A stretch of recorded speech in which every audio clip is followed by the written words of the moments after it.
లేదు చెప్పండి. నేను జనరల్గా అంటే ఫోన్ చేసి వాళ్ళని ఇబ్బంది పెట్టడం కన్నా ఒక వాయిస్ పంపిస్తే వాళ్ళకి ఉన్నప్పుడు ఎలా ఉంటుంది ఆ వాయిస్? సార్ నమస్కారం అండి, నా పేరు అంజలి అండి, నేను ఐ డ్రీమ్ ఛానల్లో సీనియర్ జర్నలిస్ట్గా వర్క్ చేస్తున్నాను. ఇన్నాళ్ళు చాలా రోజులుగా మీ ఇంటర్వ్యూ చేయాలని అనుకుంటున్నాను. స్టాప్ ఇట్, ఇలా ఉండదు, నేను వినిపిస్తాను వాయిస్.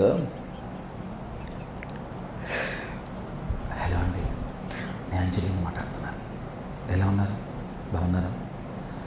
అంతేలేండి, మీరు మాకెందుకు ఇస్తారు ఇంటర్వ్యూలు?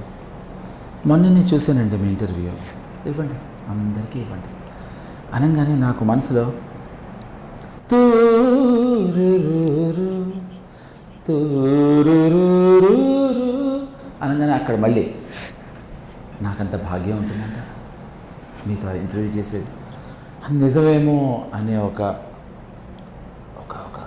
స్టూపిడ్ భావానికి అయ్యి మళ్ళీ అక్కడితోటి మళ్ళీ రాజా గారిని తెచ్చుకుని తారిరారి తారారా అని ఎప్పుడెప్పుడు అంజలిని చూస్తాను, ఎప్పుడెప్పుడు అంజలిని కళ్ళలో కళ్ళు పెట్టి చూస్తాను, అంజలి కళ్ళజోడు లేకుండా చూస్తాను, అంజలిని కళ్ళజోడుతో చూస్తాను, జోళ్ళు వేసుకొని చూస్తానా, జోళ్ళు విప్పి చూస్తానా అని నేను ఇవాళ అంజలి వస్తుంటే అంటే ఇలా ఒక్క మాట పెడితే పర్వాలేదండి. తను నమస్కారం అండి,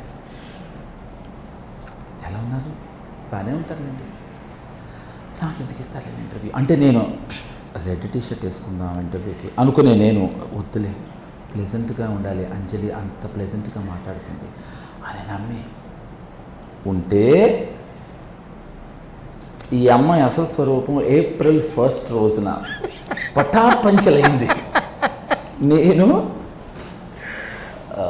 3rd ఏప్రిల్ వెళ్ళిపోతున్నాను. పాపం అంజలి, నేను ఉత్తేజ్ నా మిత్రుడు, ఏకైక మిత్రుడైన ఉత్తేజ్ తోటి జనరల్గా నేను అసలు ఇంటర్వ్యూస్ ఎందుకు మాట్లాడను. అసలు ఉత్తేజ్తో మాట్లాడుతూ ఉంటే రేపేంట్రా ప్రోగ్రాము అన్నాడు. లేదురా రేపు మాత్రం నేను అంజలికి ఇంటర్వ్యూ ఇస్తున్నాను రా అంటే అంత స్పెషల్గా చెప్తున్నావు అన్నాడు. ఏదో మా ఇద్దరికి అఫేర్ ఉన్నట్టు. అమ్మాయి ఎవరో కూడా తెలియదండి, నేను చూడలేదు కూడా అమ్మాయిని, ఎప్పుడు మాట్లాడిన కూడా లేదురా బట్ సీ సంథింగ్ స్పెషల్ అన్నా. సంథింగ్ స్పెషల్ అంటే నువ్వు ఇలా మాట్లాడటం ఆశ్చర్యంగా ఉందన్నాడు వాడు.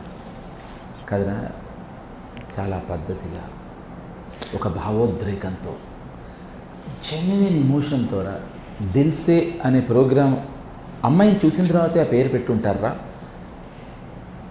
మనసారా మనస్ఫూర్తిగా మాట్లాడిందిరా. ఏం మాట్లాడిందిరా అన్నాడు వాడు.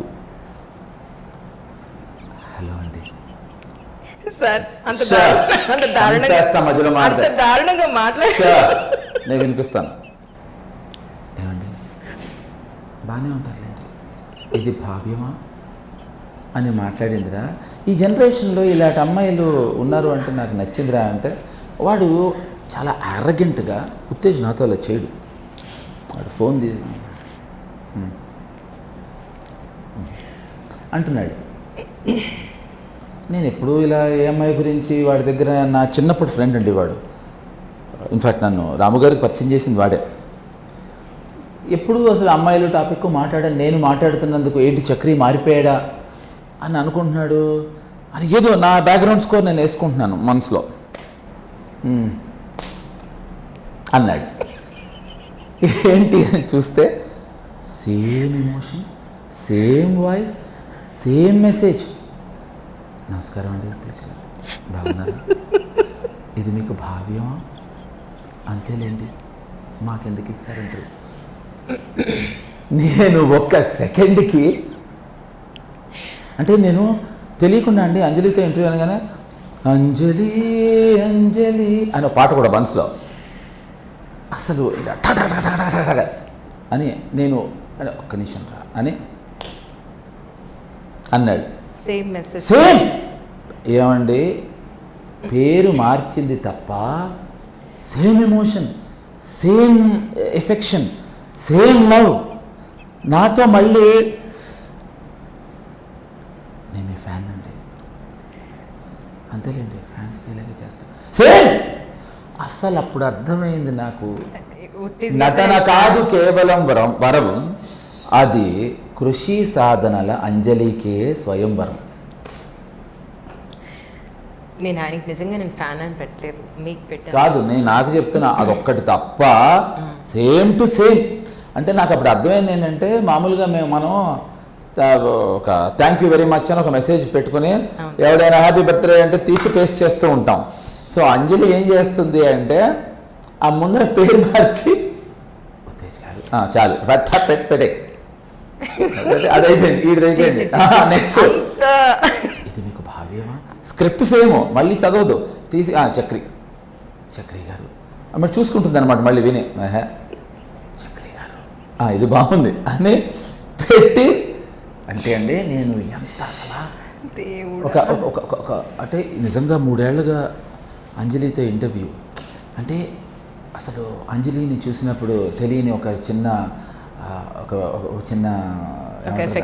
ఎఫెక్షన్ కన్నా ఒక చిన్న మొహమాటం. అంటే ఫోన్స్ రాకముందు లెటర్స్ రాసుకునే ఒక ఇమోషన్, ఇవన్నీ నిన్న సాయంత్రంతో పటాపంచలయ్యి డేట్ కూడా చూడండి, ఏప్రిల్ 1 అంటే 3 ఏళ్ళగా ఏప్రిల్ 1 చేస్తామని. చక్రి గారు అలా నేను చాలా సిన్సియర్గా ట్రై చేశాను మీ ఇంటర్వ్యూ, నో డౌట్ అందులో. ఇవన్నీ ఓకే అండి, కాకపోతే అంజలి మాత్రం అలాగే చెప్పింది నాకు. సో అంజలి నేను నిజంగా అంత రహస్యంగా చెప్పానా సార్? నేను వినిపిస్తాను, నేను ఫోన్ వినిపిస్తాను రహస్యం ఇది రహస్యం అనిపి చూసారా, అస్సలు ఇమోషన్ లేకుండా మాట్లాడుతుంటాను. ఏమండి ఎలా ఉన్నారు అంటే అది రహస్యం కాదు, మనస్సు గుండె లోతుల్లో వచ్చి ఆ స్పందించి అభిమానంగా నేను అంత అభిమానంగాను అంత భావోద్రేకంతోనూ ఉత్తేజతోటి ఇలాంటి అమ్మాయిలు దొరకరేంటి అసలు. ఇది నేను వాడితో ఆ రేంజ్కి వెళ్ళిపోతుంటే ఏం చేస్తారు, ఎక్కడుంటారు వీళ్ళంతా అసలు ఏంటో అని ఈ ఎమోషన్. ఇంకోట అన్నాడు వాడు, వద్దురా విన్నాడ్రా, మన ఇద్దరం మెసేజ్లు షేరింగ్ చేసుకోవద్దురా, ఓకేరా. So what was that you're talking about? Next మనం ఏం మాట్లాడుతున్నాం? నేను చాలా ప్రొఫెషనల్గా అడిగాను. ప్రొఫెషనల్ కాదని అన్నానా? మరి ఇప్పుడు మాకు తట్టిన అంటే ఇప్పుడు మా ఇద్దరు మధ్యలో జరిగిన మా సంభాషణని అంజలితో ఈ ప్రోగ్రామ్ పేరు తెలిసే అన్నారు కనుక షేర్ చేసుకున్నాం. నిజంగా మీ ఇంటర్వ్యూ గురించి 3 yearsగా నేను ఫాలో అప్ చేస్తున్నాను సిన్సియర్లీ. వాడితో 1 year అన్నట్టున్నాను. ఇది వాడిది ఆయింది 1 year, 3 years. ఇయర్ మారింది అంతే తప్ప, అంతే. మళ్ళీ మీకు ఇది భావ్యమా, ఇది న్యాయమా ఆడేసుకుంటున్నారు సార్. నాకు ఎప్పుడో నేను ఒక 1 year బ్యాక్ ఏదో ఎవరికో ఇంటర్వ్యూ ఇచ్చాను. నా లైఫ్లో ఎప్పుడు నేను ఇమోషన్కి గురవ్వలేదు, because absolutely I'm not emotional. నేను ఒక ఎమోషన్కి గురైపోయాను. ఎంత గిల్టీ ఫీల్ అయిపోయానంటే, ఇన్ని రోజులు ఎందుకు కాదు అసలు వాళ్ళకి ఇచ్చినందుకు గిల్టీ ఫీల్ అయ్యారు, ఈ అమ్మాయికి ఇవ్వనందుకు కాదు. అంతేలేండి, నాకు ఎందుకు ఇస్తారు, ఇవ్వండి, వాళ్ళకే ఇవ్వండి.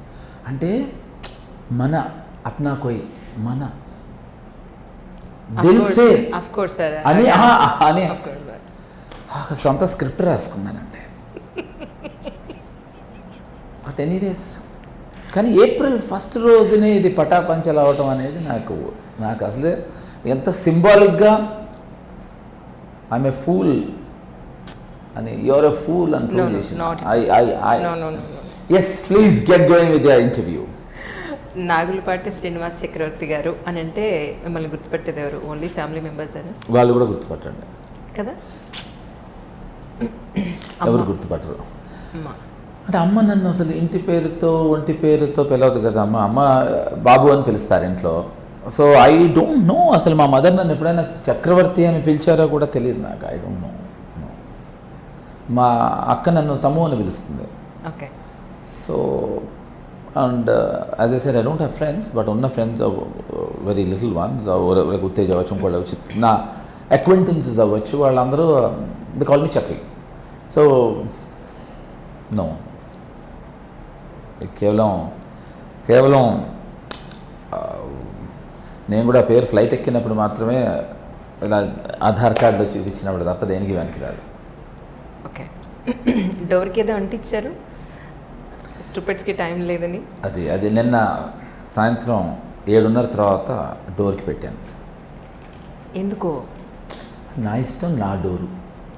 నిన్న అంటే ఒక ఇమోషన్కి గురయ్యానండి నిన్న, దాని తర్వాత ఇది పెట్టాలని పెట్టాను. అయితే నేనే స్టూపిడ్నా అన్నానా? మరి అంతే చూసా కదా. అంటే ఇది ఒకటే ఎమోషన్ ఉంటుందా నాకు? అచ్చా. వేరే ఎమోషన్ ఉండదా? ఇంకో ఎమోషన్ ఏదో గురై ఉండొచ్చు కదా. అవును కదా.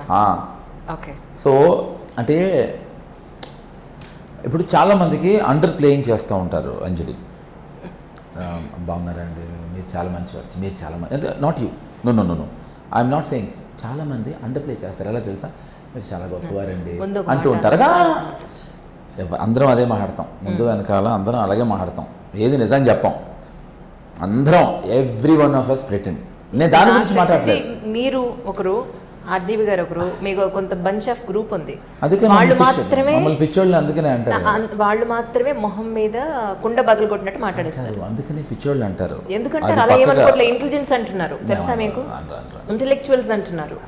అన్నారు. ఎందుకు అంటే అదే అంటున్నారు, కావాల్సిన వాళ్ళు అంటారు, మాకు కావాల్సిన వాళ్ళు తక్కువ మంది ఉంటారు. So what I'm saying is, what I'm saying is, చాలామంది they want people to think they are good, most of the people in the world. So ఏం చేస్తుంటారు, మీరు చాలా ఎక్కడ సార్ మీరు చాలా తెలుగు వెళ్ళారంటే, నేను కాదు అని మామూలుగా అంటూ ఉంటారు జనరలీ.